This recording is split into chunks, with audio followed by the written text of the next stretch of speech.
नमस्कार, आप देख रहे हैं आरपीएस समाचार एंड आरपीएस न्यूज, सच्चाई की आवाज, जनता का विश्वास। उन्नाव की जीवनदायिनी कही जाने वाली कल्याणी नदी आज खुद अपने कल्याण का इंतजार कर रही है।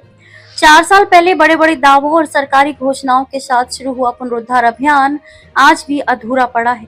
करोड़ों रुपए की योजना फाइलों में अटकी हुई है और नदी एक बार फिर अतिक्रमण और उपेक्षा का शिकार बन रही है। देखिए हमारी ये विशेष रिपोर्ट।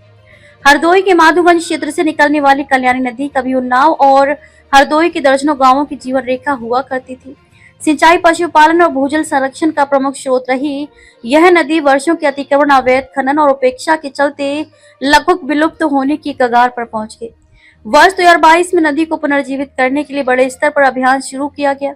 तत्कालीन मुख्य विकास अधिकारी दिव्यांशु पटेल के प्रयासों से डीपीआर तैयार हुई और 16 जून 2022 को बांगरमऊ के ततियापुर गांव में तत्कालीन जल शक्ति मंत्री स्वतंत्र देव सिंह ने फावड़ा चलाकर पुनरुद्धार कार्य का शुभारंभ किया था।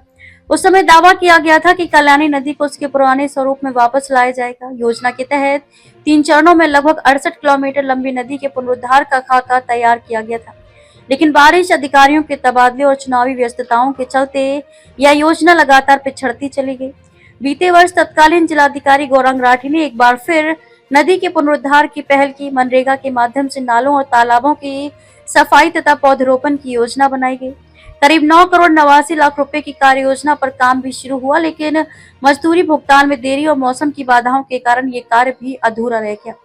विशेषज्ञों का मानना है कि नदी को वास्तविक रूप से पुनर्जीवित करने के लिए पोकलैंड मशीनों से गहरी खुदाई आवश्यक है। इसके लिए करीब 35 करोड़ रुपए की विस्तृत परियोजना रिपोर्ट शासन को भेजी गई थी, लेकिन 1 वर्ष बीतने के बाद भी प्रस्ताव को मंजूरी नहीं मिल सकी है। स्थिति यह है कि जहां पहले सफाई का कार्य हुआ था, वहां दोबारा घास उग गई है और कई स्थानों पर अतिक्रमण भी बढ़ने लगा है। स्थानीय लोगों का कहना है कि यदि जल्द कार्रवाई नहीं हुई तो अब तक प्रयास भी बेकार हो जाएंगे। मनरेगा उपायुक्त मुकेश कुमार का कहना है कि मनरेगा के तहत कुछ कार्य कराए गए थे, लेकिन बारिश और चुनाव जैसे कारणों से काम पूरा नहीं हो सका। वहीं गहरी खुदाई के लिए भेजे गए 35 करोड़ रुपए के प्रस्ताव को अभी तक शासन से मंजूरी नहीं मिली है। प्रशासन जल्द ही शासन को पुनः रिमाइंडर भी भेजेगा। कल्याणी नदी केवल एक जलधारा नहीं बल्कि क्षेत्र की खेती, पर्यावरण और भूजल संरक्षण से जुड़ा महत्वपूर्ण आधार है। ऐसे में अब लोगों की निगाहें शासन की स्वीकृति पर टिकी हैं ताकि वर्षों से अधूरी पड़ी ये योजना जमीन पर उतर सके और कल्याणी नदी फिर से अपने पुराने वैभव को प्राप्त कर सके। तो देखना होगा कि आखिर कब शासन से मंजूरी मिलती है और कब कल्याणी नदी के पुनरुद्धार का सपना साकार हो पाता है।